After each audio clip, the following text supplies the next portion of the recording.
Hi, my name is Chris Brennan, and this is the Astrology Podcast. Today is, what is it? It's Friday, November 20th, 2015 at approximately 3 o'clock p.m. And this is actually going to be the 52nd or 53rd episode of the show. I'm not sure yet because I'm supposed to release another one today. So in this episode, I'm going to be talking with Kelly Surtees and Austin Coppock about the astrological forecast for December of 2015, along with some auspicious dates that month for beginning different types of ventures and undertakings, using the principles of electional astrology. For more information about subscribing to the podcast, please visit theastrologypodcast.com/subscribe. The podcast is made possible by listeners of the show who pledge their support through Patreon. We're doing this show in front of a live audience today of some of our top supporters who support the show at the $5 and $10 tiers. And so they'll be participating and doing a live Q&A and just asking questions and making comments during the course of the show. So I think that's it for introductions. So first I should welcome my two co-hosts, Austin Coppock and Kelly Surtees. Welcome to the show. Hi. Hey. All right. So before we get started with the forecast and the astrological alignments for the month, why don't we see if there's any announcements to make? So I know that I've got a couple announcements. Why don't you go first, Kelly? What are you working on at the moment? Oh, okay, cool. I am getting ready for my trip down under. I'm heading down to Australia for the holidays, Christmas, New Year's. But it also means I'll be doing some teaching in Sydney in January. And I've got a 2-day movement in the chart intensive that I'm teaching in Sydney, January 15 and 16, 2016. And there is an early bird rate for people who are interested. So for our listeners that are in Sydney or can get to Sydney, there's an early bird rate of just $195 that's available if you sign up before the end of November. So that's going to be a fun day. We're going to kind of bring in a bunch of interesting things to do with how to use movement in the chart, both in the natal chart and predictively. Excellent. So people can find out more about that at your website, which is kellysastrology.com. Exactly. Yes. Come on over or shoot me an email or grab me on Facebook, wherever's easy for people. Great. All right. And Austin, what do you have going on? Well, I've got a couple of things coming up. The one that is arriving soonest is that I'm actually going to be releasing some recordings of the classes I've been teaching all of this year for sale outside of a structured format. And those are all being edited frantically right now. And they should all be online and available for purchase by Thanksgiving weekend. Excellent. So by just like a week from now or a few days from now? Yeah, a week. Great. All right. Well, people can check out your website for more about that, which is austincoppock.com. That's right. All right. And as for myself, I actually have to apologize because it's funny. This is actually the next episode after currently our previous episode, which was the forecast for November.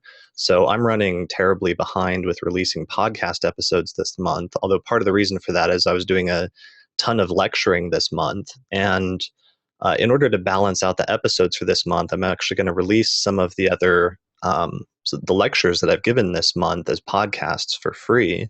One of them is on why whole sign houses is the best house system, which I actually might release before I release this episode, in which case this will be episode 53 and whole sign houses will be episode 52. I also just finished recording a series of new 9-hour lecture on ancient Hellenistic Time Lord techniques, specifically one on annual perfections.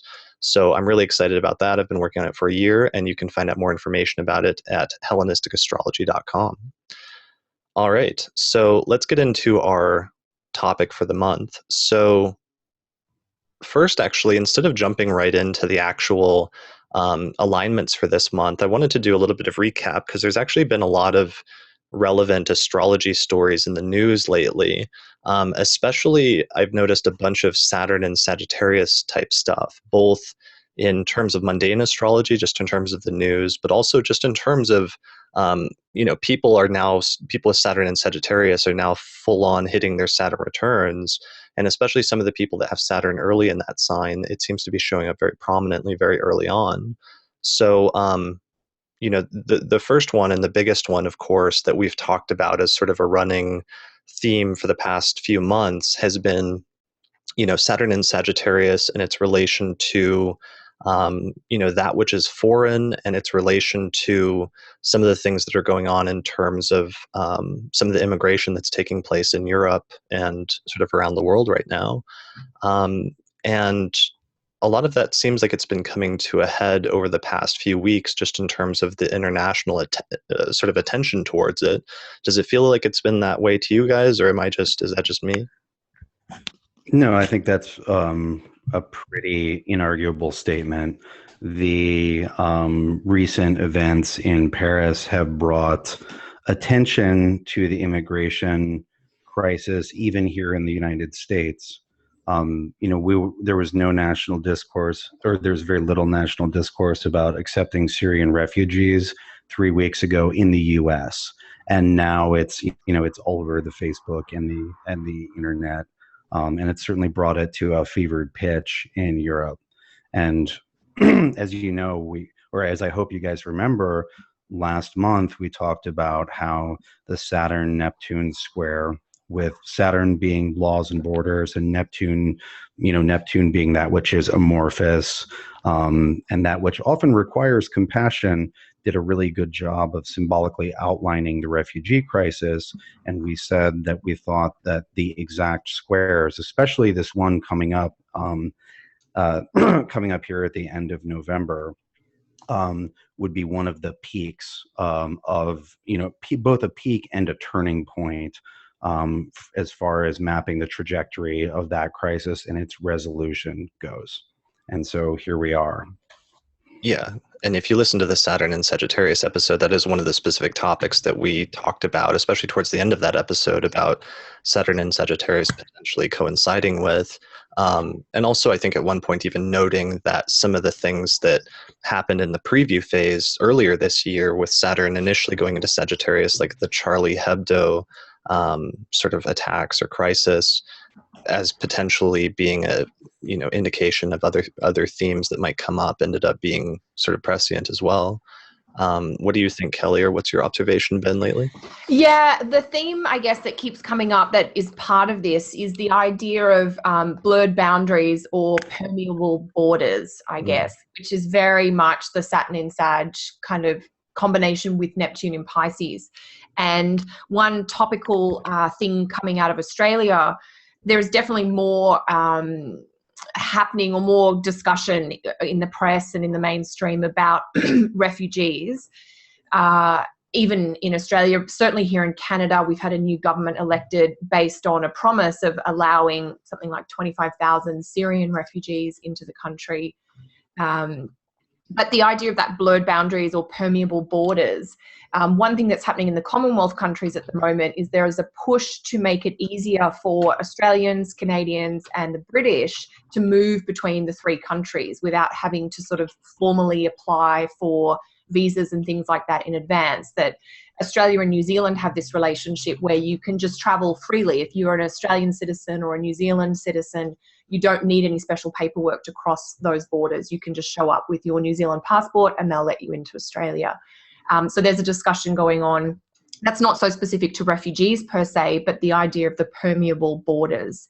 But the refugees crisis is really bringing that to a larger, to the bigger picture, which is this idea of, safety and security and freely allowing people that need access to that to come in. So it's definitely the Saturn-Neptune really coming through, and we're not even at the exact hit of that first square yet. We've still got another week or 10 days, at the date of our recording here to get into that.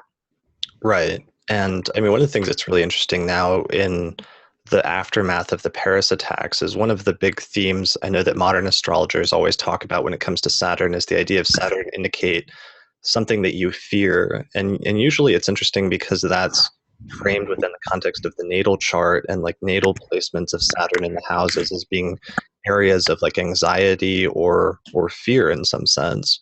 And I think it's interesting that now a lot of the discussion about, not accepting refugees into like the US for whatever reason is based on like fears surrounding like national security or like terrorist attacks or what have you. So that I guess Obama just like yesterday had to get together like a conference call of like all of the governors in the United States for all 50 states and tell them that they couldn't, override national laws regarding, accepting immigrants into different parts of the country, but that was set by the federal government rather than the sort of local governments, regardless of whatever concerns or sort of fears that people had regarding that.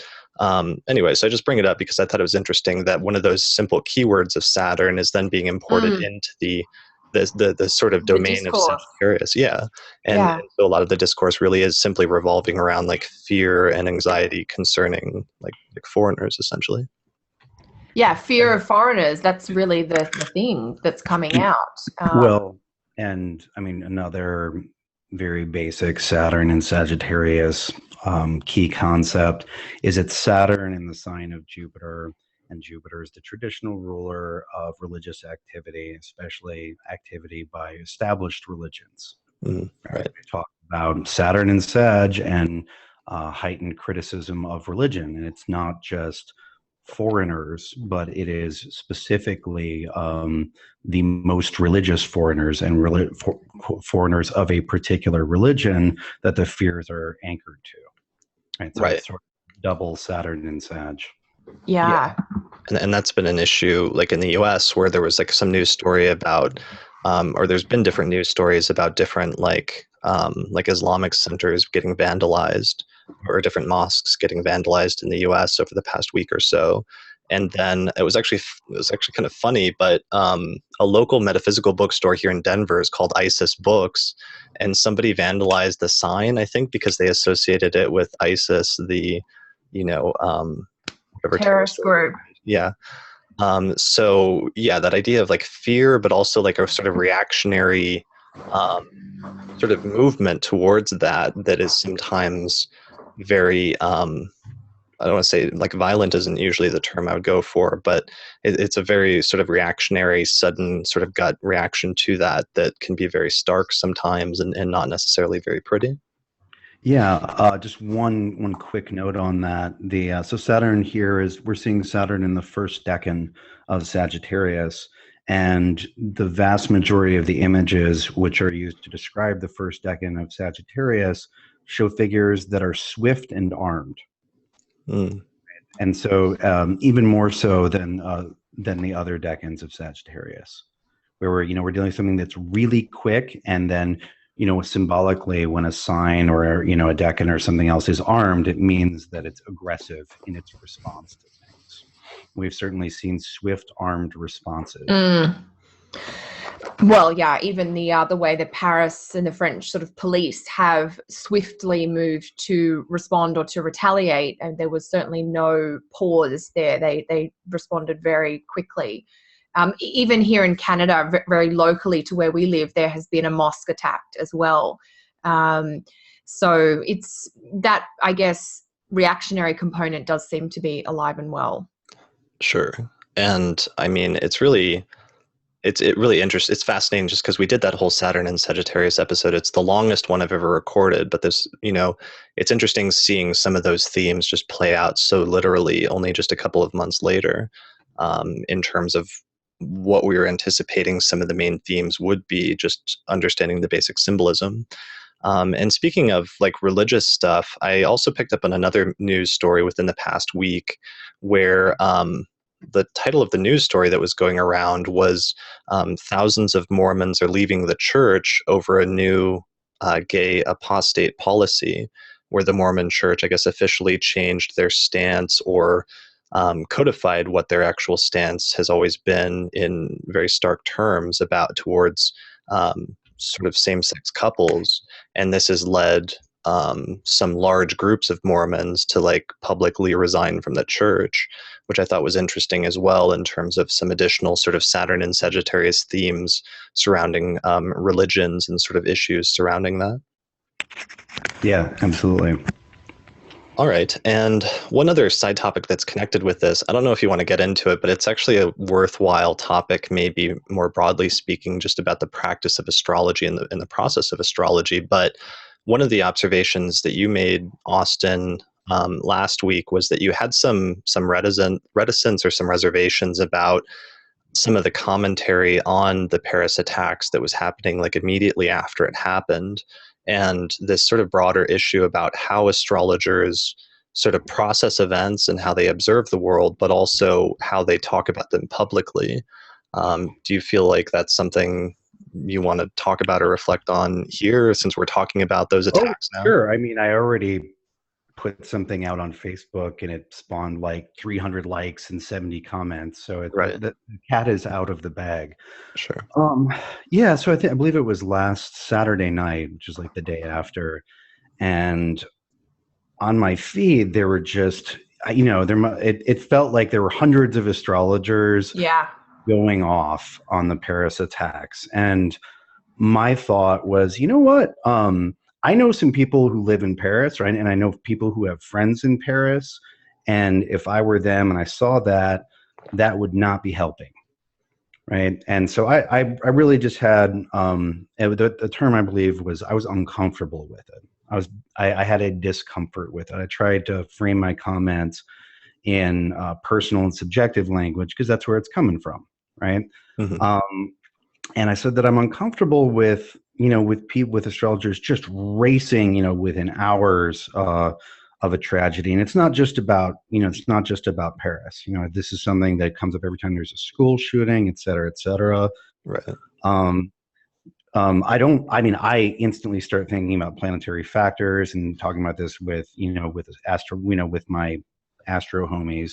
But I don't know. I guess I was uncomfortable and still am about the way that people speak about things when they're really fresh in a totally public way.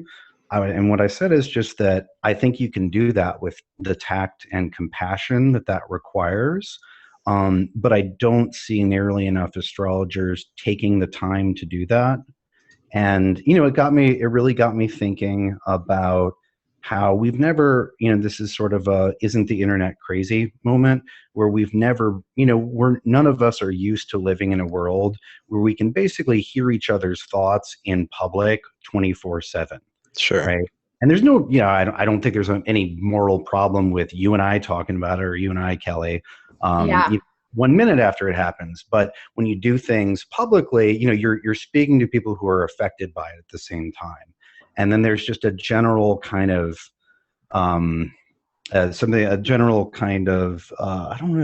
ethical guideline for me, right? And again, I'm not trying to impose this is my thinking on it and how I try to comport myself, is I feel like we should always be a little thoughtful when we sit down and try to tell somebody else's story, especially if that story is raw and painful. I feel like that goes for race, class, gender, sexual orientation, and everything else in between. And if we can just be a little thoughtful about how we tell somebody else's story, that might be better for everybody. Yeah, I agree, Austin. I didn't comment on Facebook, mostly because I had the feeling it was a bit of a minefield, I think. And sometimes I just think I'd rather talk about that in person with people. But I do think, and this is it's personal, my response, just like you said yours. It's the term that comes to mind, and I think one of you guys might have noted this down earlier, but the idea of ambulance chasing.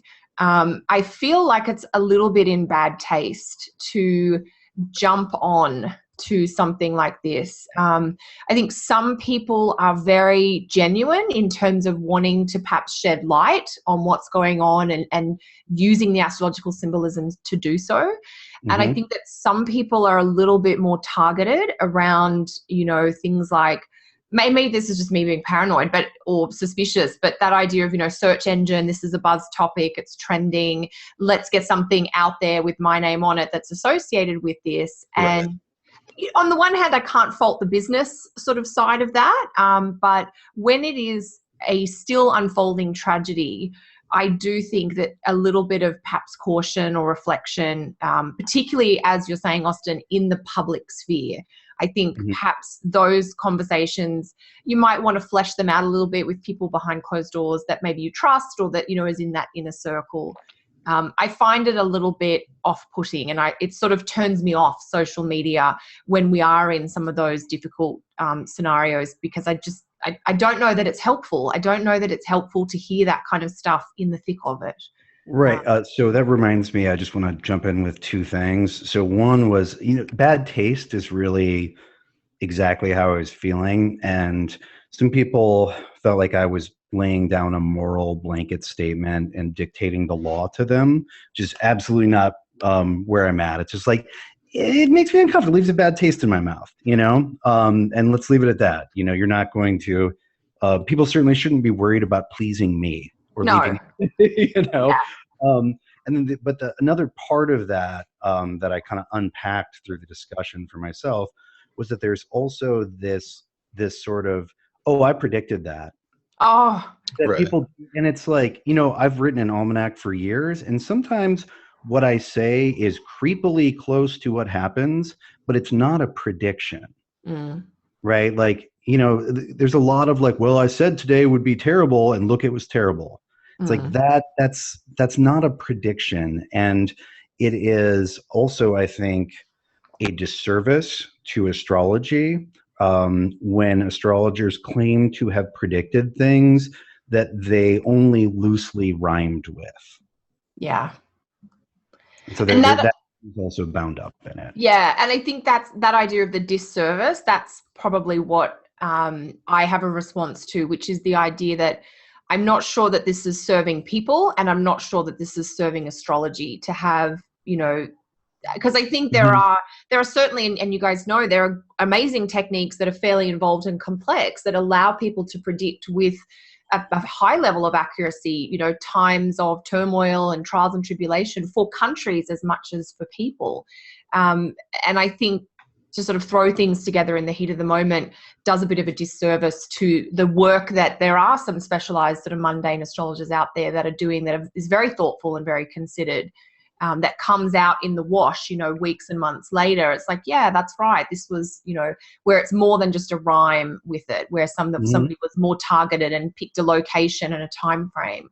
And I think, yeah, it's that idea of disservice that probably grates on me a little bit too. Yeah. I mean, some of that is like with, the news networks, it's often commented on that the 24-hour news cycle and the sort of commercialization, maybe commercialization isn't the right word, but sort of the new news networks becoming 24-hour things, they're constantly having to pump out news, has led to this sort of like cheapening and to more of like an entertainment sort of treatment of the news. And in the same way with astrology, like I think part of what's going on here is that, because I have some experience with this, when you're writing an astrology blog, oftentimes one of the things that you're writing about is current events.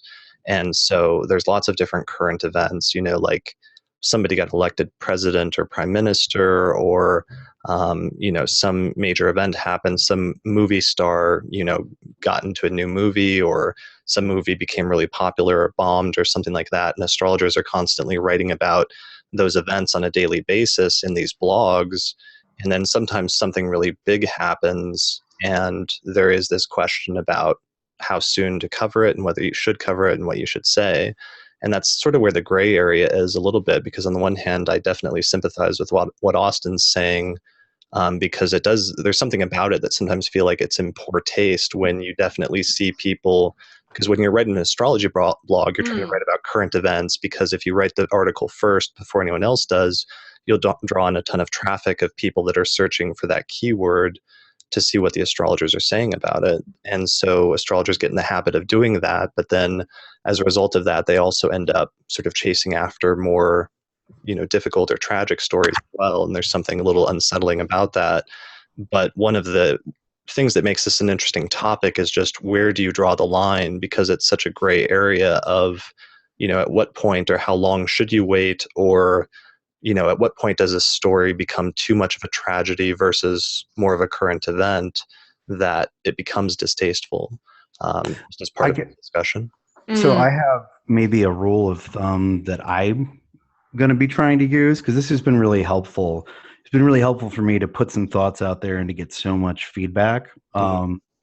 And so I guess there's a rule of thumb, like just write as if the people it's happening to can hear you. Right. Because they can, or because they might, because it's public. And that doesn't mean be silent, but it means, just be respectful. Sure.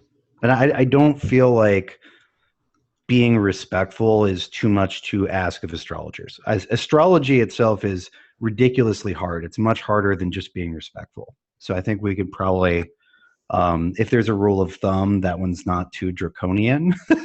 No. Sure. Yeah. Be respectful. And yeah, I mean, that's tough because certainly we understand the impetus or the desire to want to like talk about those things publicly, since certainly everybody as astrologers, once you get into this mindset and that becomes part of your worldview, you'll immediately look through some event like that through the lens of astrology. And sometimes that can lead to like wanting to discuss it with other people. But I guess, yeah, it becomes a gray area of like, when are you discussing ideas versus where are you almost like exploiting something for traffic or for views or something like that, perhaps. Yeah, I think that's a great summary, essentially. All right. Well, maybe we'll return back to that later. I mean, I'm sure, unfortunately, because this is becoming more and more of a topic. Like I remember thinking this, like a few tragedies ago, that it was kind of weird that all the astrologers were jumping on top of this. So I'm sure that this will be a topic that we'll return to at some point in the future for maybe more of a careful, considered discussion of both sides. All right. So, so the other thing I wanted to mention before we finish our Saturn return in Saturn in Sagittarius sort of recap is I noticed two really prominent Saturn returns happening over the course of the past month. The first one was that Shia LaBeouf actually did this really funny and really weird thing where he earlier this month for a specific like 3-day time period, he decided to rent out a theater and watch all of his movies in reverse chronological order, from the most recent one he did all the way till one he did when he was like 12. And in the process, ended up basically reviewing his entire life, but he set up a webcam and broadcasted it on this website. So you could kind of like watch his reaction as he was watching through his entire life chronology for basically the second half of his life, essentially. And what I found fascinating about that is, for whatever reason, it exactly coincided with his exact Saturn return at 5 degrees and 22 minutes of Sagittarius. And you'll remember that a few episodes ago in the Saturn in Sag one, he was actually one of the people where I was really curious how his Saturn return was going to turn out, because it's such a prominent planet in his chart, ruling the ascendant and being in the 11th whole sign house, but I think conjunct the midheaven or within the vicinity of the midheaven. So I don't know if this was deliberate. I mean, it's almost too coincidental. And because he was doing it with two other artists who have done other kind of like art projects before, you kind of wonder if somebody didn't tell him that it was his Saturn return and that's why he centered it on that. He certainly didn't say that publicly, but it's kind of suggestive that perhaps he knew and planned it that way. But on the other hand, it also, we can't take that for granted. And it certainly could have just been a natural expression of like what he was feeling or what a person would be feeling as they're going in through their Saturn return. And that element of wanting to review and sort of reflect on one's life up to that point. Did you guys notice that when he was doing it? It was kind of like in the news, and I thought it was pretty funny. Yeah, it was really cool. One thing I often think about a Saturn return, the experience of it is it's like you're giving yourself a report card on how well you've done in life so far. Right. And I think you've mentioned this on Facebook or what have you. And I thought, oh, that's fascinating, because what a way to give yourself a report card to see your progress. I mean, phenomenal. If we all had these little vignette experiences where, if we all had made movies or written books or even published articles perhaps, and you go back and you look at them in reverse order, I mean, right. Phenomenal. Yeah, it's like really getting a chance to see yourself at different stages in your like evolution as a human being and eventually as an adult. Like watching yourself grow up. Right. And I mean, part of that I'm sure for most people, but also for him, is there's going to be parts where you look back on really fondly, and that seemed to be the case for him, especially in one of his older movies, one of his first movies when he was like 13 or 14 or 12 or something like that. He seemed to really get a kick out of. But then at other times you think of like going back and looking at yourself in the past and how much you might sort of like cringe or That's why I could never do it, because I'd be cringing the whole time, I think. Like, oh. Right. So just imagine watching like three-day sort of review of that, of like seeing yourself grow up. It's like the perfect sort of Saturn return experience. I really appreciated it for that reason, because he's sometimes like a controversial figure, or somebody that people don't like very much, or criticize for different reasons. But it's like, regardless of how you feel about him, it was interesting seeing that as sort of a live, exact, televised Saturn return. But also it really did seem to build a lot of like sympathy and sort of community around him, which I thought was really interesting, both in terms of that Saturn placement itself as the ruler of his ascendant, contrary to the sect, but also the fact that it was in the 11th house. And I saw some post report with him, some recap where he almost seemed to say something very 11th housey about feeling like he had friends, or feeling like he had a community as a result of it, that there were people behind him.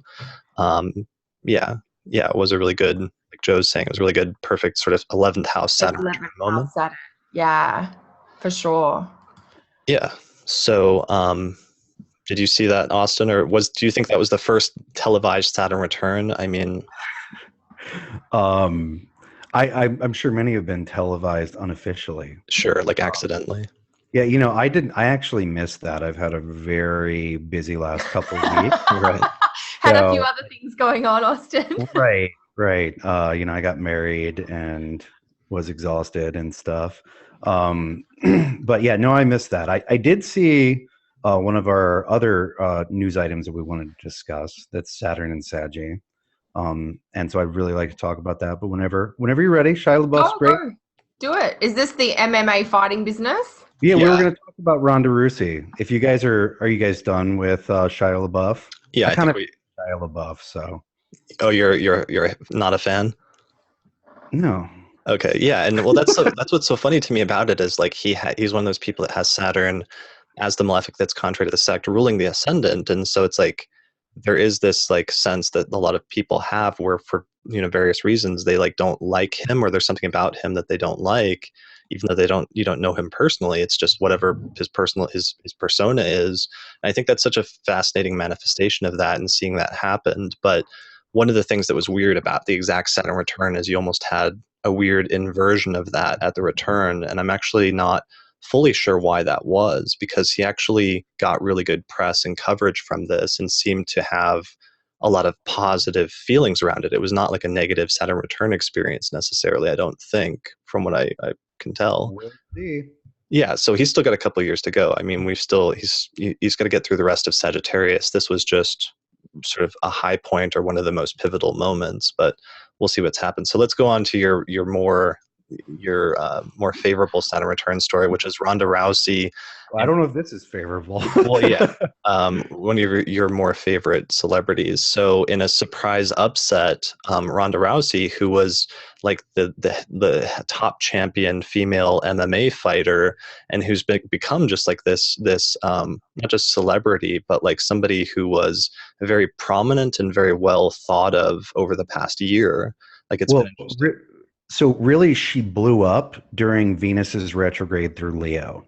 She was like the poster girl for Venus retrograde, or for the Venus cycle in Leo, which is interesting because she's actually a sun in Aquarius. So this was all opposite her sun, which is kind of interesting.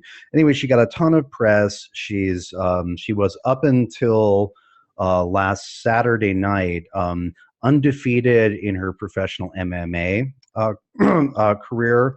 And, I personally feel like the reason that, she got all of the ESPN cover and this cover, I feel like she's the person that made, half of America realize that women can be badass too. That like, that's what happens when you train for 8 hours a day for 15 years. It doesn't matter what your genitals are, like you become a monster. But anyway, so Ronda just been crushing everyone, like literally beating most of her opponents in like 30 seconds or a minute. Like they weren't contests. The vast majority of her wins are just, she runs in there, beats them, and it's over. And we don't have a birth time for her, but we do have a birth. We actually do. We have a birth time for her. Okay. Yeah. Oh, okay. Awesome. What's her What's her rising? You're going to love this. She actually has Gemini rising. Okay. So that Saturn's angular, but it's also in a day chart.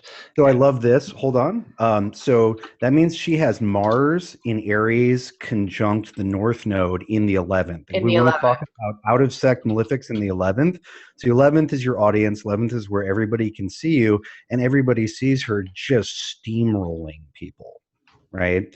Right. So what was interesting, the reason that she's on topic with Shia LaBeouf is she's also a Saturn in Sag. And so this was her first fight since Saturn moved back into Sag in September. She did have a fight in the end of February when Saturn was doing his little toe dangling into the pool of Sagittarius. But this is and she won that one handily. But this is the first one since Saturn's moved back into Sag for keeps, right? There's this sense of whenever a planet moves into a new sign, but it's actually just going to move back, that the significations are a little different. But Saturn moved into Sag for keepsies in September, and so this is her first fight since then, since she'd been so pumped up. And anyway, and she just got hammered. She just got destroyed. She basically, I would say, she got taken apart. And what's really interesting for me as someone who's done lots and lots of martial arts, been my only like sport and physical activity since I was like 12, is watching the Mars. So her fight happened one day into Mars's return into Libra, which is something that features very heavily in the coming month, and is certainly an important part of recent events. And so it's interesting. So last year she had Mars retrograde in Libra opposite her Mars. And this on her first fight, when Mars has just come back to that territory, which was so loaded up by last year's retrograde, she's dismantled. And the precise manner in which she just dismantled illustrated to me the Libra and Aries symbolism so well. So basically, she's a Mars North Node in Aries. So this is going to be shocking, but she goes right up. She goes right for people and punches them, takes them down, and then breaks their arm. And that's all there is. She just runs up, smash, right? And then it's really quick. And so her opponent, Holly Holm, I haven't seen her chart, but she certainly embodied the Mars in Libra. And so if we're talking about a Libran strategy, so what does the Libra do when somebody comes in and is very rude and tries to break their arm? They politely sidestep and then maybe offer a riposte of some sort. And Holly Holm just politely sidestepped Ronda Rousey and then maybe gave her a punch in the face like 20 times. And Ronda gets increasingly frustrated and sloppy and just keeps trying to get in there and win real quick. And it just doesn't work because Holly just sidesteps and is like, actually punch you in the face. And then that basically leads to the point where Ronda gets I think the eighth, in 7 minutes, the eighth, solid backhand cross to the face. And then she goes down for a little bit. And then when she, attempts to stand up, Holly kicks her in the face and it's done.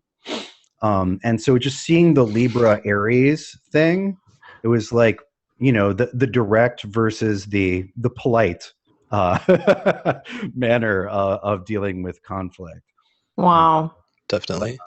Yeah. And there was also this element, the Saturn return element for me is that there was this sort of being taken down a notch and this sort of fall from grace element because she was being heralded. She was really being exalted. And now a lot of people, it's as soon as she was defeated, suddenly people are coming out of the woodworks and saying, oh, she wasn't that great anyways, or, I'm glad now everybody sees that she's not as good as everybody was saying, that she was the best fighter in 100 years, or that she could beat the top male, what is his name? Floyd Mayweather. People were saying that they could go into a match together and that she could easily beat the top male MMA fighter. And so there may have been this issue of her in this meteoric rise over the past year or so, sort of becoming too big in like the public's eye compared to like what she was actually capable of, or maybe just there was an over idealization, let's say, not to like diminish from like what her actual accomplishments are or skills are, but that there may have been like an over idealization, and then she really got brought down low with this defeat, because then everybody suddenly, a lot of people turned on her, and she's getting the opposite end of the spectrum of what some of her opponents had gotten previously, I guess. I think it's really fair to say that she was idealized. As I said earlier, I think that she was one of the reasons why she was everywhere is she was the first person who convinced, for a lot of people who realized that, women really can be totally badass, right? And so, I think people projected a lot of things onto her.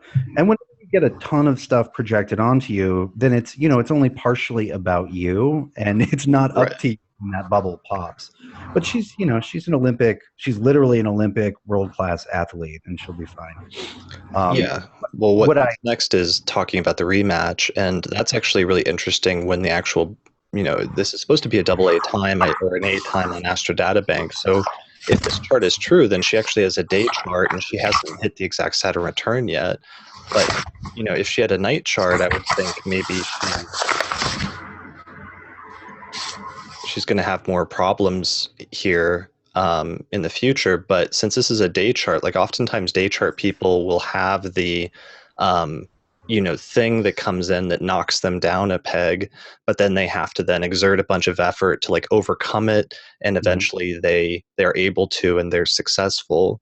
So I really wouldn't be surprised to see her make like a major comeback at some point, and they're already talking about doing a rematch as soon as possible. So I'm wondering if that's not the route through which she sort of redeems herself during the later part of her Saturn return. But at least during this initial part, it seems like the theme is, getting really high, but then having a fall, and now where she goes from there. Right. Well, and Saturn rules her sun in midheaven and Mercury. So it would make sense that Saturn's movements would be collected or connected to very public events in her life. Right. Definitely. Well, and her exact Saturn return by degree is not actually until December 2016. So a year from now? Yeah, so there's still a fair bit of time for that to develop, I guess. Sure. And then at the same time, it's just like, imagine what she's like going through right now, because she was like at the top of the world, and like everybody thought she was like the greatest thing ever, and then she got defeated in this surprise upset. And just imagine, it's like you're having a really heavy Saturn transit, and then like suddenly everyone in the world watches you literally like get knocked out or get punched in the face. Knocked out. Yeah. It was very, very dramatic and very notable as sort of like an example of a Saturn return, and what the sort of challenging end of the Saturn return in a very literal sense can sometimes be how it can be experienced. All right. Well, we've talked for about 40 minutes about like our review phase, so maybe we should move on to the actual forecast. Talk about December. Yeah. All right. So let's take a look at what are some of the major themes coming up. Like maybe we'll focus on the broader rather than the shorter term stuff, but what are some of the broader themes and aspects that we can sort of anticipate coming up here in the next few weeks in December of 2015?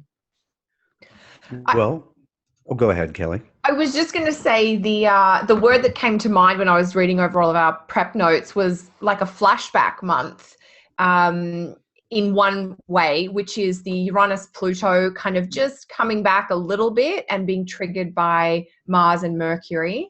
But then I think this might have been your point, Austin, or maybe it was Chris, but the real mutable focus now that we've got the Sun coming back into Sag, and then Jupiter in Virgo, Saturn in Sag, Neptune in Pisces, we're starting to really see some of those new aspects, like Saturn square Jupiter is going to happen around mid-month. So it's a flashback on the one hand with sorry, did I say Saturn square Jupiter? I meant to say Sun square Jupiter. I was watching your face, Austin. I'm like, clearly I've used the wrong word. The S words. Sun square Jupiter. So that a little bit of Uranus-Pluto kind of coming back. And I think one of the big themes for December, of course, is Mars in Libra, which will be interesting. Yes, Yeah. that's the entire month is basically Mars going through Libra. Yes. Yeah. As I mentioned earlier, this is Mars's first time back in Libra after a very dramatic and in many ways disastrous retrograde through the sign during the late winter and spring of 2014.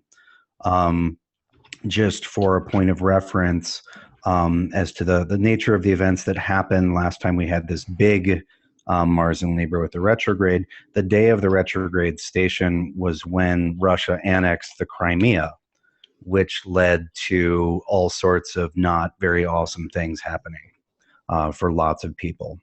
And so now, and with Mars's return to Libra, Mars returned to Libra basically last Friday and sort of traded places with the North Node regressing back into Virgo while Mars progressed into Libra. And that is one of the things that was happening astrologically when the Paris attacks occurred. And I also personally, I saw just watching people as I do and watching charts, I saw a lot of little scuffles break out on a personal level between people during that first 4 or 5 days of Mars in Libra. There's this idea from Hellenistic astrology that a planet shows its significations more dramatically when it enters a sign. And so I saw that. And so it's very interesting to note that Mars, as it continues through Libra, will re-enter the exact degrees of its retrograde from 2014. And as it does so, it will find itself in a T-square with Uranus and Pluto. And Uranus and Pluto, although they will not be perfectly squaring again, to the minute for well over 100 years.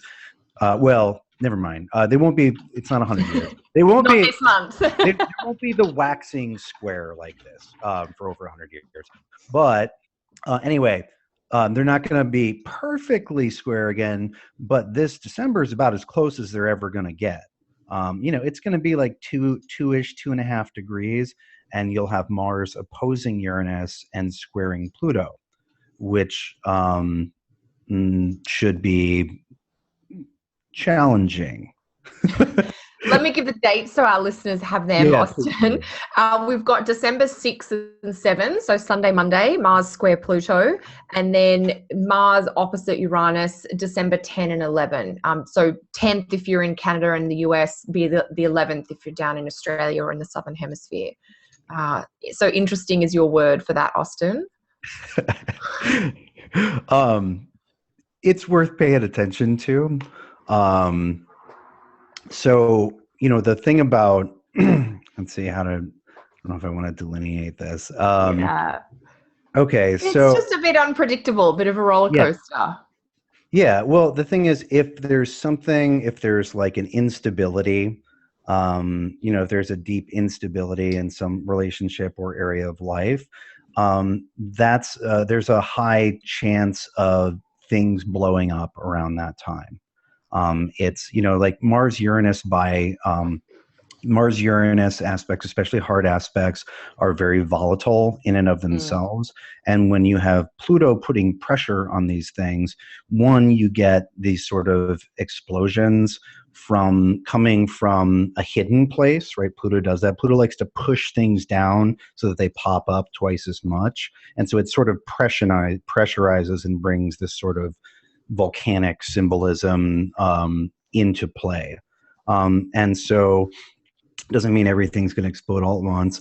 It will most likely be another one of many important moments in this sort of very long unfolding Uranus-Pluto story, which has been going on since 2011, 2012, depending on when where you set that date.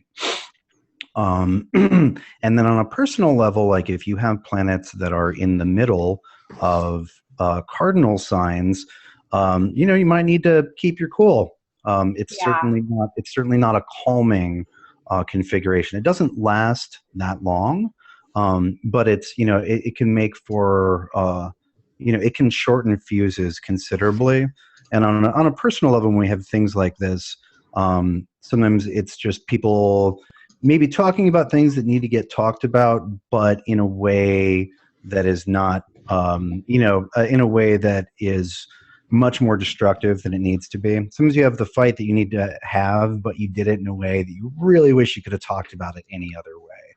And so it's that kind of thing for a lot of folks on a personal level, as far as like a weather go, the kind of weather report goes. The astro weather. Yeah, it's hitting 14 and 16 degrees of the cardinal signs. And it does have that. I mean, I always think when Mars comes into a bigger configuration like that, we get that sense of things being ignited, or, and sometimes they need to come out and burn through. I think the one thing, and you know me, I'm like, what's good about this? The one thing that's good about this is it's not happening later in the month over the Christmas holiday New Year period. Oh yeah, that is good. So I can't make the energy seem any better because of course it is Mars, Uranus-Pluto. It's volatile by its nature, combustible, but it is happening, and it's basically the second week of December. We start on the Sunday and we have it coming up at the end of that week. It's right before the new moon in Sagittarius. There's a dark moon, kind of a waning moon overlooking that. In that period too, the sun's going to trine Uranus. So it's that second week of December looks a little bit choppy and changey. And you may want to keep your cool or just be a little bit flexible. Don't be too rigid about things. And that's probably the most dramatic thing this month, I think, for December. Did you guys spot anything else of any kind of greater calamity? No, I mean, like Mercury hits its shadow towards the end of the month or in the second half of the month.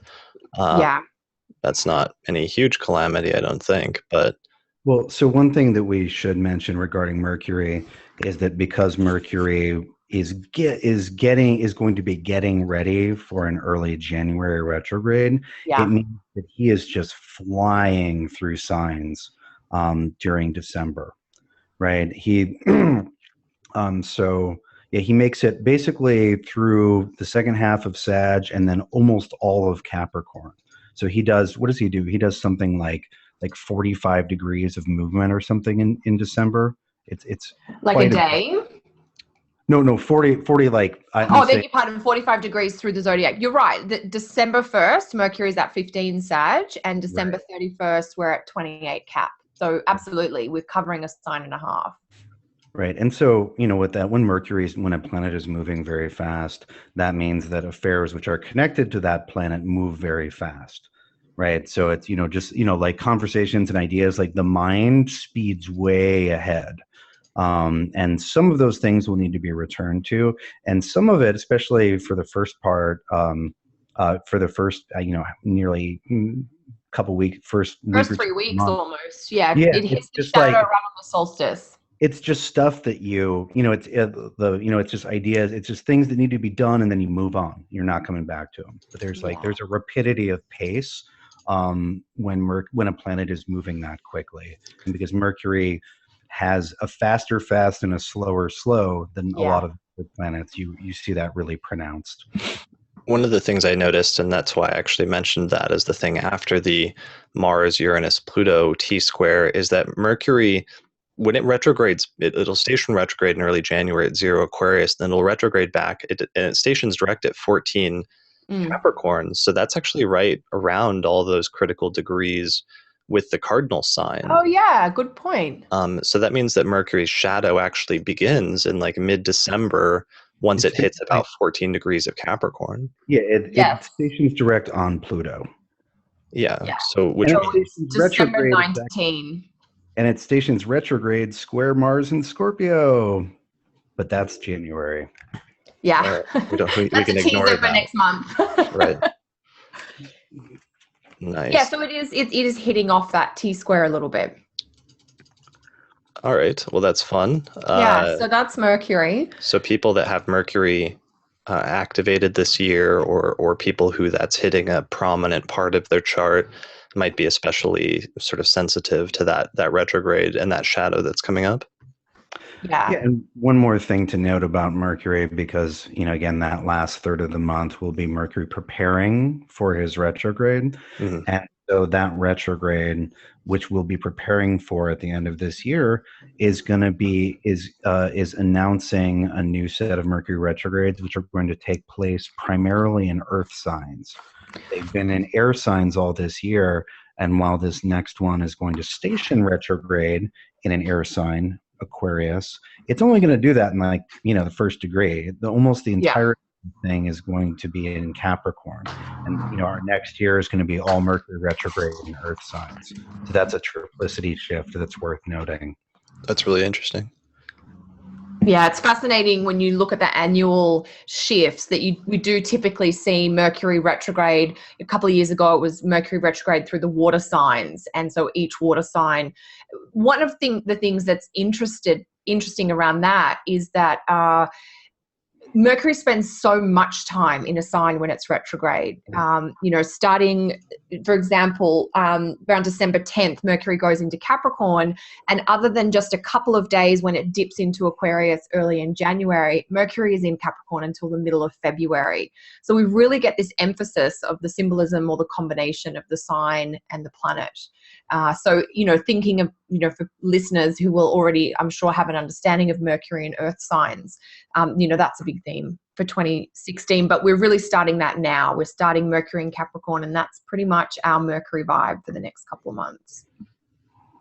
And speaking of, so I should probably mention my first election for the month, which actually takes place right at the beginning, which is December 3rd. And this is actually one of my favorite elections. I had a lot of difficulties finding elections in the later part of this year. And I actually remember when, Austin, you were looking for a marriage election, and you first asked me to help you find one. I was having a hard time. And I think you actually ended up finding a really amazing one with the position of Venus. Well, you have to say that now. Right. I have to say that in retrospect. I could say, no more commentary allowed. Yeah. Only positive. And be like, it was all right. I mean, but no. So this is one of my favorite elections of the later part of this year, and it has been for a while. Let me share it with you guys. While you do that, Chris, I did notice that hotspot period with the roller coaster was a week that you had avoided with your elections. Oh, at the end of December? The middle period, that kind of 6th to the 11th kind of time. Yeah, I mean, part of my comment for December is that I really have nothing for the second half of December. I do have one election that I throw out there that I'll mention later, but it's really not that good. So honestly, my little statement this month is do the big stuff at the beginning of the month. At the start of the month. That's great. That's actually totally my plan. So okay. I want to be done and just be in my comfy bomb shelter with alcohol and turkey for the second half. That's fantastic, because I'm actually taking 2 weeks off at the end of December, which I have never done before. So, Chris, we're all vibing you. Yeah, astrology develops your timing. Yes. Right.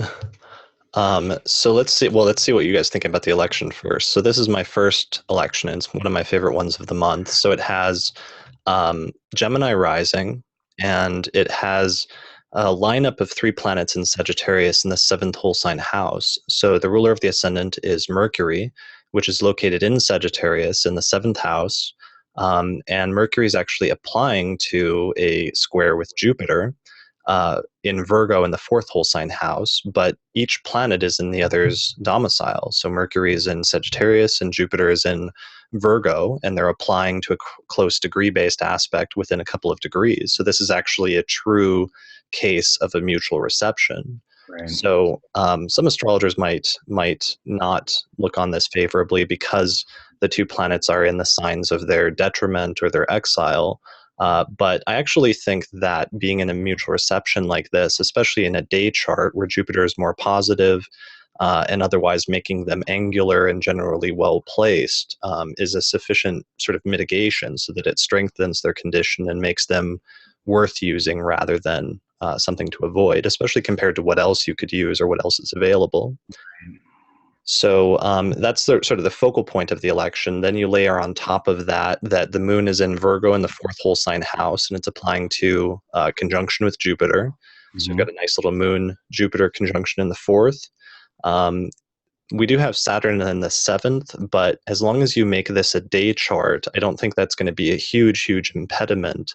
The day chart thing will offset it. The only catch to that is that the window of opportunity for this election is actually is pretty narrow. So you've got to do it once the ascendant moves into Sagittarius. So you've got to do it after that, so that Gemini, or once the ascendant moves into Gemini, you've got to do it with Gemini rising, but you've got to make sure it happens before sunset, which will take place once the sun gets to the descendant at 11 degrees of Sagittarius. So you've only got maybe I think it's like a 20 or 30 minute window, which is plenty of time to sort of initiate most things. But you have to keep that in mind, because if this did switch over to a night chart, I do think that Saturn would become a serious impediment and a serious problem, especially within the context of partnerships or other people that you're working with or people outside of you.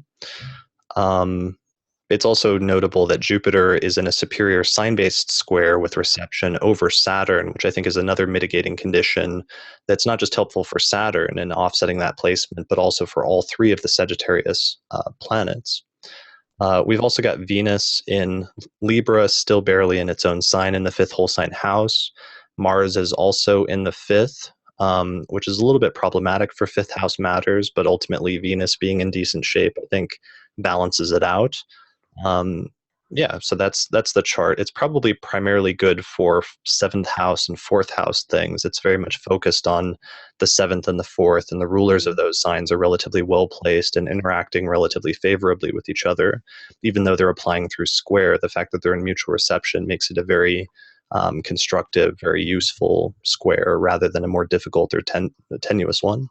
Yeah, I like it. One thing to note is that the Jupiter and the Mercury, which are both in signs which are foreign to them, but are potentially dignified by their, within a degree aspect and being in mutual reception at the level of sign rulership. So, what you've done here and what I think is a good lesson for people is that whenever you have a mutable sign rising, it means that Jupiter and Mercury rule the whole of the angular houses. Right. And if you're going to do a mutable rising, like look at Mercury, because they're basically going to rule all the pivots. And that's exactly what you've done. I think that's not only a nice election in the middle of a not amazing time, but it also illustrates that perfectly. And there's also an alternate one. Go ahead, Kelly. I'll just pull up the chart. Yeah, I was just going to say the other thing I really like about that chart is that the support from the moon. The moon is cuddling up to Jupiter, but it's actually going to hit by degree, I think, Mercury first. So the moon is kind of bouncing between those two key pivot rulers or angular house rulers. And there's something about the support from the moon, like when the moon has good light and where's the moon throwing that light? It's a little bit of a benefit or a boost, that there's some energy or support that those planets get from that interaction from the moon. In addition to the heavy emphasis there on the seventh and fourth houses. I mean, it's clearly a chart for topics associated with those areas of life. And it's also nice because the moon rules the second. So this is one of the few elections where it's like people always want several houses to be good for different topics. They're like, make the 10th house good and make the 7th house good. And I want, relationships and my friendships. I want my money too. Right. And then they throw in the money, and it's really hard oftentimes to also get the money house well placed. But this is one of those charts where also like the financial house is extremely well placed because the ruler is the moon, and it's applying to that conjunction with Jupiter. So there's an alternate for this chart that you can use that illustrates the point that Austin was just making, which is that basically anytime you put one of the mutable signs on the angles, the same two planets are going to rule all four signs. So this is a variant of the same chart, which is set for earlier that day on December 3rd, at 12:30 p.m. and wherever your location is. I forgot to mention the time on the previous one. The previous one is December 3rd, 2015 at 4:10 p.m. Or basically just before sunset. So the alternate chart, it's the same chart, it just has Pisces rising, so that Jupiter is the ruler of the ascendant, and it's again placed in the 7th whole sign house, this time in Virgo, in a mutual reception with Mercury, which is in the 10th house, and Mercury is applying to a conjunction or a square with Jupiter with reception. The moon is applying to the square with Mercury with reception, and then the conjunction with Jupiter.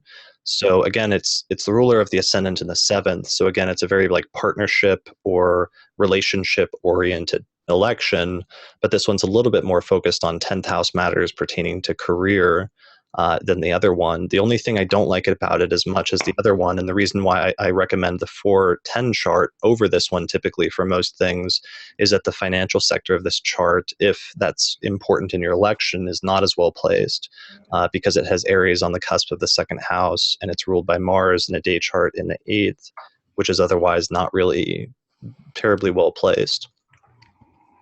So those are my 2 charts for early December. Nice. I feel like we should just say a little bit about what it's going to be like to have planets go through Sagittarius this December, because Sagittarius is ruled by Jupiter, and we have the ruler of Sag, Jupiter, in Virgo, which is a notably awkward place, and there is a square or a 90-degree angle between Virgo and Sagittarius. And so some of their significations are naturally frictive in relationship to one another. On a very simple level, Sagittarius, where we're going to have Saturn, where we're going to have the Sun for a lot of the month, and where we're going to have Mercury for half the month, is a place of go fast, get things done. Right, like the symbol of Sagittarius has a horse body for going fast, and a bow for nailing different projects or achieving different goals or picking targets, right? And then, but we have as the ruler or the guiding principle, we have Jupiter in Virgo, which on a very simple level, Virgo is about doing everything extremely thoroughly. So we have tension between that's good enough, let's move on. And, we got 100 things to do. We've only got so much time. Come on. Versus like, well, everything needs to be done right. And so I think a lot of people will experience a very general tension between how much time do I spend on these things? What can I prioritize versus what just needs to be scratched off the list? Yeah, that's a really good point. And I think that probably will peak, if you like, around the Sun-Jupiter square, which is around the 14th, so right mid-month, with those 2 planets. And that'll be the first time they form that particular configuration. I don't think we would have had a sextile from the Sun in Scorpio back to Jupiter and Virgo, but different vibe there altogether. So it's a great way that you've described it, Austin, that difference between the hurry up and get it done, which is so Sag, and the Virgo, I just want to make sure I did it right, to the exclusion of all else. And so maybe for people to be prepared to make choices between those 2 mindsets or those 2 sort of operating guidelines or operating principles, that, some circumstances you'll be better off just getting things done, Sag, and others you'll be better off paying attention, but maybe not trying to do it all in every situation. Right, because you can't. You can't. Yeah, you have to say this is a Sag sitch or this is a Virgo sitch, and I'm going to apply myself accordingly. That could be a bit of a Kelly shorthand there, a Sag situation or a Virgo situation. And this will be the first. This will be the first. One of the things I noticed, and it's connected with an observation Austin made not too long ago about the Sun-Saturn conjunction in Scorpio, is that this will be the first Sun-Saturn conjunction in Sagittarius this month, which seems really notable because the last 3 years have been Sun-Saturn conjunctions in Scorpio. So that sort of ties into a little bit of your theme, because even from Saturn, we get a little bit of a, sort of slow down vibe as it's going through Sagittarius rather than, allowing it to speed up, that there's something holding things back and requiring greater thought and sort of deliberation than usual. Right. Well, you also just have You have the general Sag thing, which is like run around fast and do things, but Saturn's there. So it's like you have 20 minutes to accomplish as many things as you can from this list, and you will be graded on how well you've done each of them. Sure. Just to give an example from my life, a lot of what I have to do before Christmas is I have maybe 50,000 words to edit different people's essays for a project that I'm working on, right? And so we could say that editing is a Virgo sitch, but at the same time, things need to go to the printer, so I can't spend 20 hours on each 5,000 word essay, right? Which is what I would like to do with my Saturn in Virgo. But this is it. It's literally how deep do you go versus how much time do you have, right? And there's got to be a compromise, especially if you find yourself involved in the type of labor which has potential infinite depth. I think both writing and editing have that. Totally. Virgo is Mercury ruled, right? And especially if you have planets natally in Virgo and or Sagittarius, like myself, it's quite likely that you'll have situations like this, and you need to make some judgment calls because you don't have infinite time to do infinite things. Yeah, I ran into that recently with that perfections lecture where I got up to like 119 slides. Oh, Chris. PowerPoint. I've been preparing it for like years. And then I realized that the first 75% on the basic method of perfections was done, but there was still this other one, which was going to take another 100 slides for the advanced method of perfections. And I decided I had to cut it off at some point. So I just did really as far as I could. I went as far as I could with the basic method of perfections, which is the first 75% of the lecture. And then I squeezed in a sort of overview of some main points of the advanced method in the last 25%, and then just called it a day and recorded the lecture. But it was nice because it also matched with the other thing you said the other day, Austin, which is that I just had 2 days to record it. So I knew I had 2 days to record 119 slides. And it did take me until like 2 a.m. on the final day, but I got it done. Oh my God. You just marathon man, Chris. Like, honestly. Yeah, so that's why this is the first podcast this month as well. So my apologies to the listeners, but hopefully some good things will come out of it pretty soon. Yeah. So self-imposed limits, I guess, is that, or that kind of internal regulation.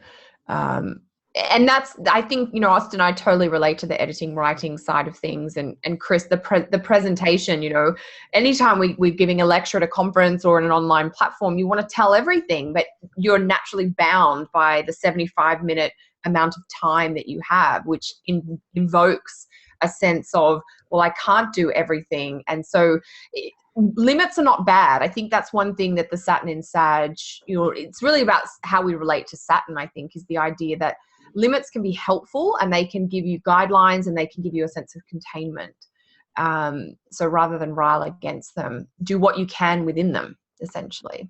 Yeah, and learn how to have your own self-imposed limits, and that sometimes that can be a good thing rather than something that's burdensome or oppressive, because I guess that's part of the lesson is sort of Saturn and Sag a little bit, or in terms of what I'm coming to terms with, where you have a subject that could be like just boundless and that you could talk about. It's running forever. Yeah. Right. You could talk about for 200 or 300 slides, but at some point you have to cut it off and have some limits, and maybe developing some of that. The idea of developing, setting your own personal limits might be a good sort of lesson over this time period. Yeah. Oh, you go, Austin. I was going to say, and, while we're talking about trying to manage whatever Saturn and Sag is lording over in your life, Saturn is really tightly square Neptune for the whole month, right? And so that makes it a little harder. That makes it more important, but it also makes it harder. Yeah. Neptune is a planet that we can... pretty much everybody agrees, no matter what else they say, that it's really not about boundaries or being concise. And so that, within a degree square makes it harder and probably more important for Saturn, to find proper limits. And it may be more difficult to find them, but it's also more crucial. Yes. And this is a tiny soundbite for Saturn that I come back to, and I'm finding it a lot with Saturn in Sag particularly, is this idea of quality over quantity. That to do something well within that whatever limited time frame you have, rather than, you know, to try and do everything. Yeah. Definitely, that's a huge Saturn theme, and I see that really prominently in people that have Saturn prominently placed. Like one of the people I always think of, or that immediately invokes for me, is Robert Schmidt, who does everything he does to like an extremely high quality, but sometimes he focuses so much on doing things in the high quality that he's never able to like let it go and release it. And so you run into that dual issue sometimes of when is it good enough to let go versus at the same time wanting to have very high standards and put out something that's very quality and covers all the bases. Yeah, that's interesting. You know, the mythological Saturn, Cronus, provides a sort of bizarre inverted birth allegory, in that one of Cronus's main myths involves him swallowing his children. And if we're talking about, you know, metaphorically, especially when we're using a mythical form of metaphor, having children is creating, right? And gods have children, you know, they accidentally cry and kids spring up from that, or they cut their foot and blood comes out and they have kids from that. Gods are always having kids, right? And so if we take children as sort of a, you know, a biological metaphor for the creative act, there's this tendency with Saturn to hold all of the children inside. In that case, he's literally, you know, devouring them, right? And so we have this weird oral inversion of the, you know, of the process of giving birth. Right? Instead of the babies coming out, the babies are going in the mouth, right? And so we have to let go at a certain Great point, Austin. Really? Okay, I thought maybe it was just kind of Freudian and bizarre. I liked it. I mean, you know me, it doesn't have to be totally G-rated or pleasant. I think that was great, because that's so true. The Saturn is a binding energy. It's a holding on, and we need to have them, you know, coming back out. I love that. Definitely. And speaking of Saturn, that's actually my second election. So, yeah. Good. I was going to. Yeah, I had a solstice segue for Saturn, but you go with your election. Okay. Well, yeah, yours. Okay, I'll do mine because mine's on the 14th, and then done enough elections. Yeah. All right. So, right now, actually, during this time, I actually noticed this in November as well, but it's also true for a large part of December, where, and this is an issue I've actually been running into. I don't know, maybe you guys have had this as well, where sometimes when you're writing a column months ahead of time, you'll have a hard time sort of like finding, especially for elections, like good elections during that time period, as you're sort of trying to do a cursory glance over like a large swath of the year. But then when you do actually get to that time period and you're in the middle of feeling what the energies are, but also you know what's available versus what's not, because you're actually doing things on a day-to-day basis at that point. Sometimes you start seeing elections or time frames once you actually get there that you didn't notice until that you didn't notice originally months earlier. So I found that actually with some very great elections during November and December, where you can use Aquarius rising and make Saturn the ruler of the ascendant. And then Saturn is located in Sagittarius in the 11th whole sign house in a day chart, because during this part of the year, the sun is in the top half of the chart. So the sun is in the 11th house in this chart. Saturn is in Sagittarius, and it's actually got a superior sign-based square from Jupiter, which is located at 22 Virgo in the 8th whole sign house with reception. So that's actually a condition of bonification where Jupiter is affirming or confirming and stabilizing what Saturn wants to indicate. So aside from that, the chart also features the moon in the first house in Aquarius, applying to a sextile with Saturn with reception. So that's also very positive and strengthening and sort of focusing on Saturn's placement. Venus is in the 10th in Scorpio, which is sort of okay. The Mercury is not doing great. It's over in Capricorn in the 12th, but it's not a very Mercury-focused election. It's more focused on the Saturn element. So it's actually a pretty good election for 11th house matters, or at least it's pretty focused on 11th house matters with the ruler of the ascendant there. The ruler of the 11th itself is in the 8th, which potentially normally could indicate some difficulties, but the fact that it's a benefic that's of the sect in favor, that's a very relatively positive planet, kind of balances that out, so that you would expect the more positive spectrum of the eighth house significations, like financial benefits from other people's money or other people's financial matters positively affecting the native potentially. Well, and I also just want to add, there's that north node is getting really close to Jupiter.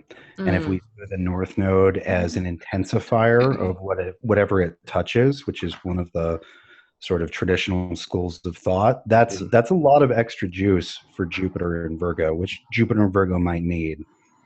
Definitely. And I mean, one thing that's interesting, if you just look at like natal astrology, I've noticed a lot of people that are millionaires or billionaires sometimes having heavy eighth house placements. So sometimes, this notion of the eighth house being other people's money, sometimes that can get channeled in a very personal direction that ends up being useful for the native or useful for the person initiating the action, especially in charts like this where Jupiter is the ruler of the second house, and it is the ruler of the 11th house as well, which the ruler of the ascendant is located in. So the chart would be especially good for, let's say, like initiating actions that involve 11th house sort of people, which is like friends and groups and alliances and social movements, but especially ones that are supposed to have some sort of positive financial benefit, or in which other people's resources and finances is tied into the picture in a positive way.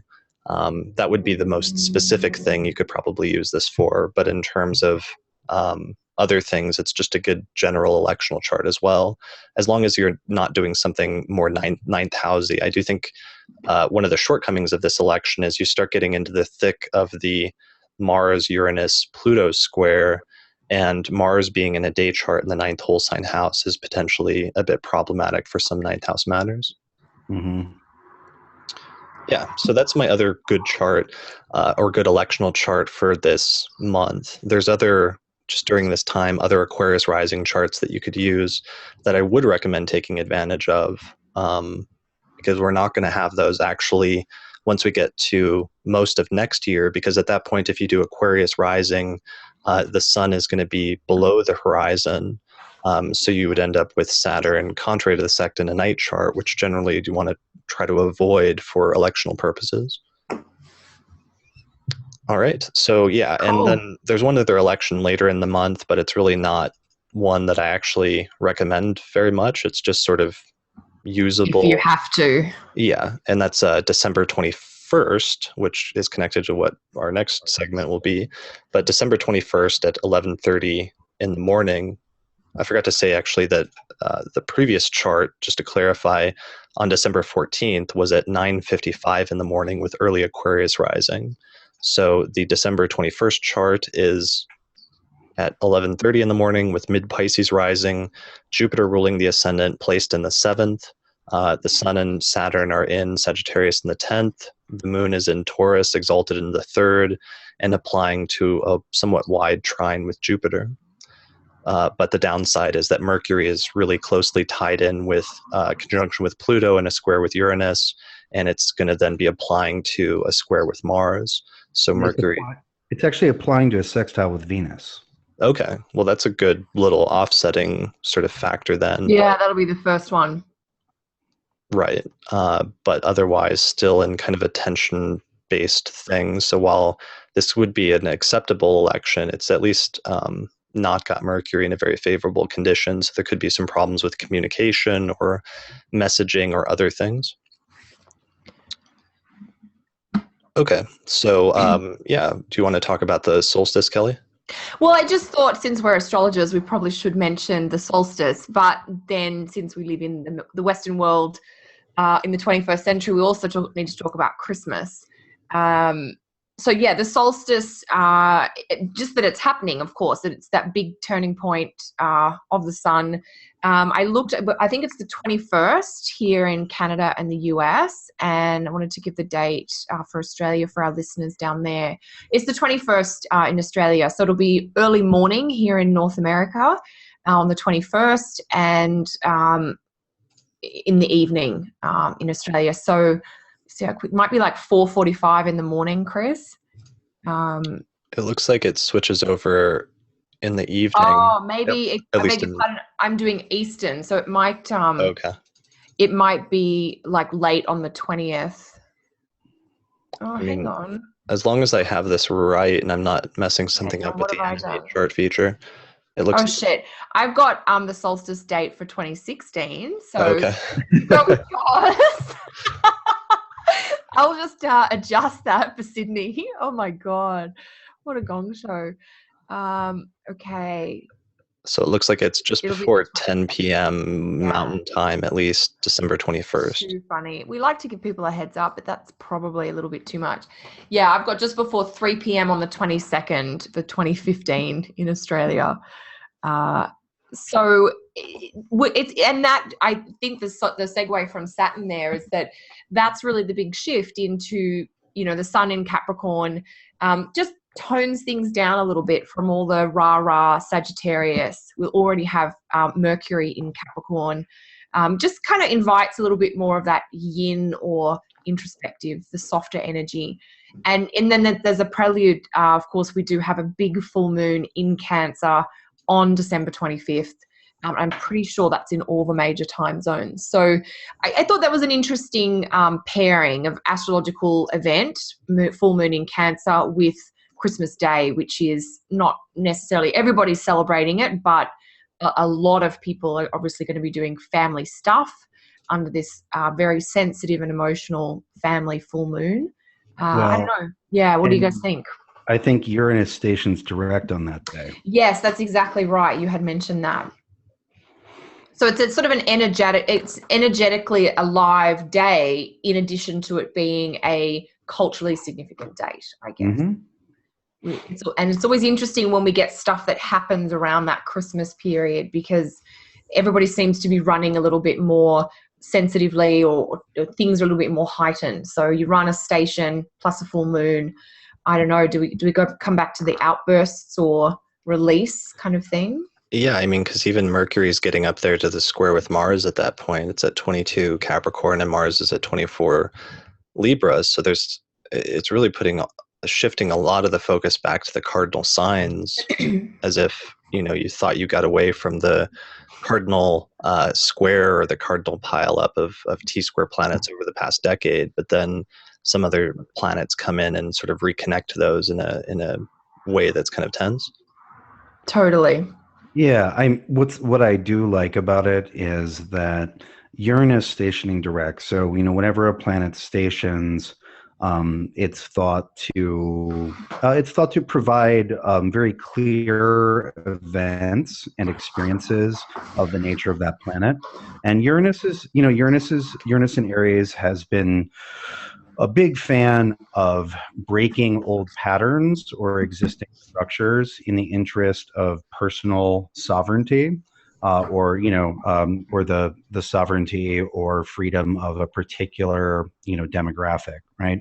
In a family context, which full moon in Cancer is certainly a family context, and so is the holiday. Because the full moon occurs at 3 Capricorn and 3 Cancer, and Uranus is all the way over at 16, I guess I would like to believe that in any case, some of these family, these family moments may provide a breakthrough, a positive breakthrough, or a casting away or shattering of old patterns that isn't immediately traumatic or bloody. As we don't have this super tight. That Mars is still in Libra, but it's long past departed for many of our players here. And the moment of the full moon is more than 24 hours before the moon actually hits Uranus by square. So there's enough slack with this arrangement that we don't have. It doesn't have to. It doesn't need to or even want terribly to be explosive. Okay, so the keyword for Christmas is not immediately traumatic or bloody. Right. That sounds fair. The other thing too is the moon is in Cancer. It's a well dignified full moon, and I think the points Austin are making, if I put my rosy spin on it, I thought I put a rosy spin on it. That was very rosy. Language is not rosy. Not traumatic. There is, I mean, personally, I'm just thinking, oh, this is all lovely. And I'm not necessarily saying it will be lovely for everyone, but my personal family story this Christmas is my husband and I are going back to celebrate with my family in Australia for the first time in our 7 years of being together, which is exciting in and of itself. But we're also going to be celebrating with my brand new baby nephew, so the first grandchild in the family, who was born earlier this year. So there's a sense of like the gathering, the generations, the connection, the lineage, the Cancer moon, the memories, the family line. It's different. It's not necessarily what will always be happening, but there's a freshness. Maybe the Uranus spin is a freshness. Yeah, new baby, first time you've done it in 7 years. Like those are pattern breaking things. Those are out of the ordinary. Yes. Which, is a good example of what Uranus can do when it's not, being traumatic. Flipping over your board game. Yeah, and there are some actually very nice flowing aspects, which I think is part of what you're pointing out, because like Venus and Jupiter and Mercury are all getting to the same degrees of feminine signs. So they're all forming some nice trines and sextiles with each other at that time. So it seems like people that have some of those placements around 22 degrees of some of the mutable signs and some of the fixed signs, well, or even some of the cardinal signs. Earth and water, really, the earth and water signs. Some of the signs. Some of the signs. Some of the signs will do very well. I mean, that looks like Mercury's trine Jupiter exactly at 22 Virgo and 22 Capricorn, and it's sextiling Venus at 24 Scorpio, and Venus, is sextiling Jupiter. But then you got this other end of the spectrum where you've got some tension between Mercury and Mars and some of the cardinal stuff. So it's all going to depend on if you've got some of those heavy cardinal placements falling at critical points in your chart, or if you've got some of those mutable or fixed placements falling at critical points in your chart. That's probably going to dictate how it goes. For sure. And then, just the Venus sextile Jupiter and the Mercury trine Jupiter, those two aspects do peak, like December 24, 25, 26. The Mercury Mars, because Mercury is going a little bit slower, that one actually doesn't become exact until sort of the 29th or the 30th. So it's a couple of days. Oh, interesting. We're out of the thick of that Christmas Boxing Day holiday period. Yeah, and that Mercury Mars is going to happen again and then again. Oh, right. This is just the first one. Yeah. Right. Because it'll retrograde. Yeah, just to have those sort of Venus, Jupiter, Mercury trines and sextiles over the Christmas period. Yeah, it's definitely a nicer Christmas astrologically than what we've seen the last couple of years when the Uranus-Pluto square has been tighter. Right. And then I think you wanted to mention New Year's Eve as well, Kelly.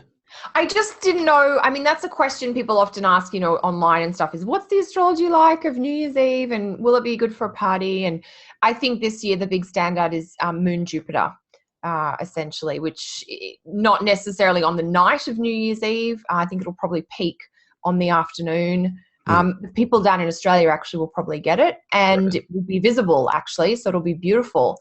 But that's Moon Jupiter North Node is a fairly, I don't know, it just looked, without being extravagant because it's Virgo, just a little fun. I don't know. What did you guys think? Do you ever think about like when people are like, oh, what kind of a celebration are we going to do this year? Check out the chart. I mean, my keyword for Moon Jupiter conjunction Virgo would be something like cautiously optimistic. Of course. Something like that. But yeah, it does look very nice. Well, I would say Moon Jupiter North Node, thumbs up. Venus's very recent ingress into Sagittarius at that point, thumbs up. Yeah. Really tight Mercury Mars square. Thumbs down. Don't get drunk and get in arguments with people. It's there. Like if you wanna get in an argument with somebody after you guys have had some drinks, you totally can. The option is very much available. You don't have to, but it's totally there for you. Oh, that's fantastic. And that, I guess that wraps up the month just from a main aspect things. Well, I think there's one thing that we should talk about. What else? Yes, Austin. We didn't talk about the fact that Venus is going to be in Scorpio for almost the entire month. But we're trying to ignore that, aren't we? Right. I did find, actually, Chris, you put a beautiful quote on Twitter in the last week or two about planets in detriment. Mm-hmm. And it was on the Mars in Libra example, but you said it's basically like trying to dress up a soldier in a tutu. which I thought was great for Mars in Libra. And ever since then, I've been trying to come up with one for Venus in Scorpio that was actually PG-13 rated, and I failed miserably. So, oh well, it's just, you know, it's the like kind of depressive goth girl in high school. Goth girl, that's a good one. That's a good one. And she kind of hates you, and she probably has some good reasons, but she won't necessarily tell you why. No, they're in the vault. Nobody's going to know why. Yeah, or we can go gender equal. There are lots of goth guys that can easily qualify as Venus as well. We can go the Shuker route.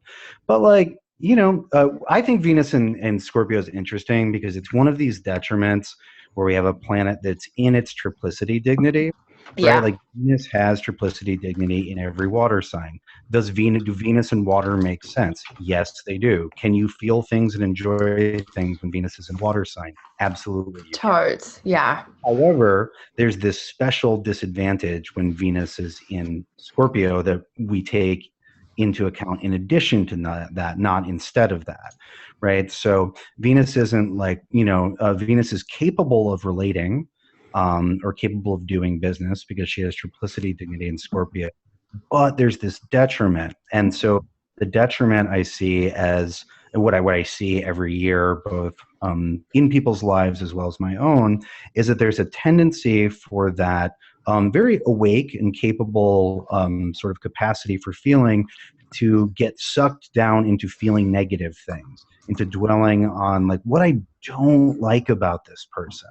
And it's very similar to Venus's fall in Virgo, where she also has triplicity dignity, where it's like getting stuck on the one thing that's wrong, or externally with Virgo, and then with Venus in Scorpio, it's the getting stuck on the like the one thing you can't trust about a person, or you're uncertain about, or that, you know, that creates some fear or anxiety, right? And then natally, this is to a certain degree, you can see this when Venus in Scorpio hits natal positions, but I think you really need natal positions for this, is that I've noticed that there's a tendency with some folks who have, especially let's call them feeling planets in Scorpio, to keep pushing deeper and deeper into a relationship and getting more and more intimate until something hard, until they hit the thing that they don't want. Which is the like, let's get close keep getting closer until I hate you, right? It's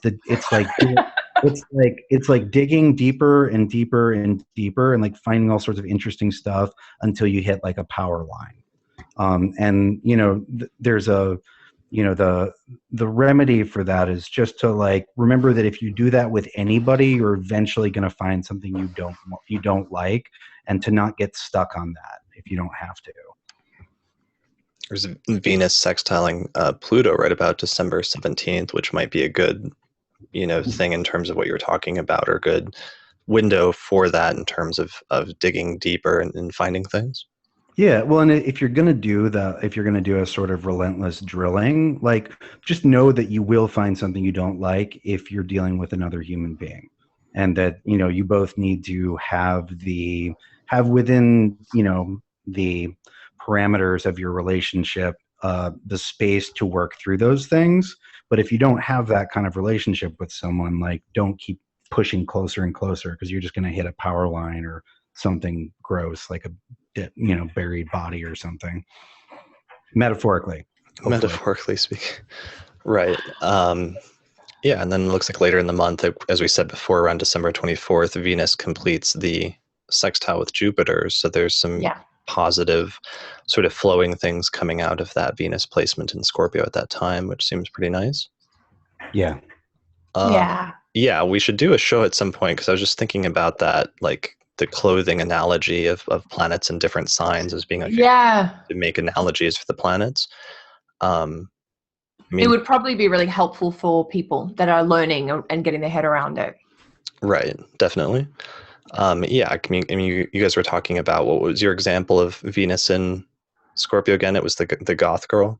Yeah. Goth girl. It's you know, like the person who's very like, you know, it's the goth person in high school who's like really, they're very aesthetically oriented, right? Like goth culture is not un-Venusian at all. Like lots of fashion, lots of very like carefully crafted appearance, but tending to focus on you know, the negative, Sure. right?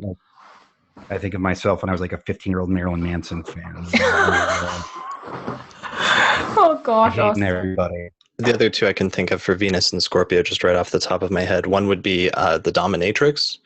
The other would be Kali, the Indian or Hindu Oh, goddess. the goddess. Yes, yeah. Right, because you're like, oh, it's a goddess. That sounds nice. And then it's like, well, it's a goddess with like a belt made out of human skulls.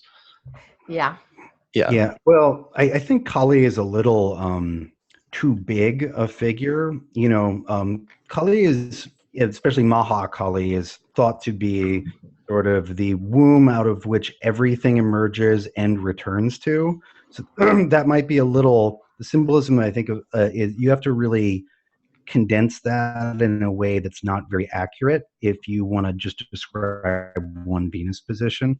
I know that that's what it looks like, but having spent some time with the with that figure, I feel like that's not a great one, because it kind of only deals with the one manner in which she's depicted rather than the actual meaning of that figure.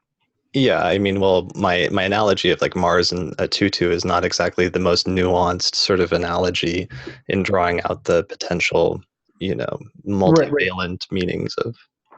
But Mars in a tutu is not like honored and revered by millions of people. All right. Point taken. All right. Well, maybe we'll do a show like that at some point in the future and see what other sort of analogies that we can come up with. And for that matter, since this is going to be the end of the year, we might want to talk about our next forecasting episode being like an outlook for the year ahead. That's actually what Austin and I did last year. Is we actually did a look at 2015, but it would be nice if the three of us could maybe turn the next episode into a broader outlook for the next year. Sure. Cool. All right. Well, are there any points that you guys wanted to mention as we're getting towards the end of this and starting to wrap things up? I mean, I think it's just going to be a sprint. Sorry, I think it's just going to be a sprint until planets hit Capricorn. Like that's kind of what the month's going to feel like. Very frantic and very getting everything done. Mm-hmm. And then with that particularly hectic week in the second week with the Mars, Pluto, Uranus. Definitely. All right. And my advice from the electional perspective is get everything done in the first half of the month, because that's when the great elections are. And then just, I don't know, take it easy the second half of the month, or continue on and bring to completion things you've already initiated. Yeah, sprint and then take a breather. Take a break, a well-earned one. All right. Well, that sounds like a good note to end on. All right. Well, thanks everyone for listening to this episode of the podcast.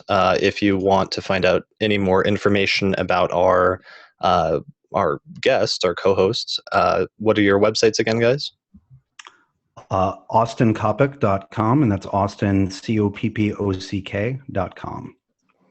And mine's kellyastrology.com, or you can find me on Facebook or Twitter, where I seem to be attracting some new followers. So you can come and chat to me there too. Excellent. And I just hit 3,000 people on Twitter. I know it. I'm really jealous because we used to be like around the same, like 1,000 followers, and then you just far exceeded me. So I have to up my Twitter game, I think. You know what's happened? I don't feel like I've been doing that much, but and I don't necessarily want people to make a judgment here, but John Edwards, the psychic medium guy, somehow started following me, and every now and then he'll retweet something, and I'm quite sure that's helping. All right. Well, I need to get my own like friend psychic follower then. Yes. At some point. I'll just retweet you, and maybe he'll retweet you as well. Who knows? Okay. And also thanks for our guests, for our audience and people who joined the show. I appreciate you guys joining us and sending in some of the questions as we're talking here, and also for your support to keep the show going and keep us churning out new episodes. All right. Well, I think that brings us to the end of this episode. So thanks everyone for listening, and we'll see you next time. Bye. Bye.